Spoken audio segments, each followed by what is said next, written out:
નમસ્કાર મિત્રો, આજના આ વિડીયોમાં આપણે એક એવા સુંદર સુવિચાર વિશે વાત કરીશું જે આપણને જીવન જીવવાની સાચી રીત શીખવે છે.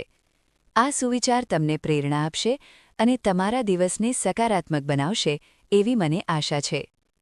જીવનમાં બધું જ ફરી મળી શકે છે, પણ વીતેલો સમય અને બોલાયેલા શબ્દો ક્યારેય પાછા નથી આવતા.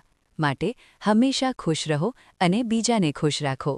મિત્રો, સમય અને શબ્દોની કિંમત સમજાવતો આ વિચાર ખરેખર ખૂબ જ ગહન છે. આપણે બધાએ આ વાતને આપણા જીવનમાં ઉતારવી જોઈએ. ક્યારેય કોઈને કડવા શબ્દો ન કહો અને વીતી ગયેલા સમયનો અફસોસ કરવાને બદલે વર્તમાનમાં જીવો અને દરેક ક્ષણને માણી લો.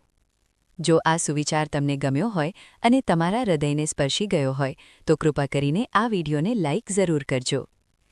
આવા જ પ્રેરણાદાયી સુવિચારો, જ્ઞાનવર્ધક વાતો અને સકારાત્મક વિચારો માટે અમારી ચેનલને સબસ્ક્રાઇબ કરો અને બાજુમાં આપેલું બેલ આઇકન દબાવવાનું ભૂલતા નહીં, જેથી અમારા નવા વિડીયોની નોટિફિકેશન તમને તરત જ મળે.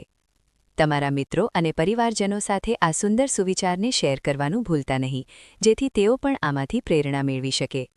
સમય અને શબ્દોની કિંમત સમજાવતો આ વિચાર જો તમને ગમે તો કોમેન્ટમાં ટ્રુ અથવા બેસ્ટ સુવિચાર જરૂર લખજો. તમારા વિચારો અને પ્રતિભાવો અમને જણાવો. જય શ્રી કૃષ્ણ.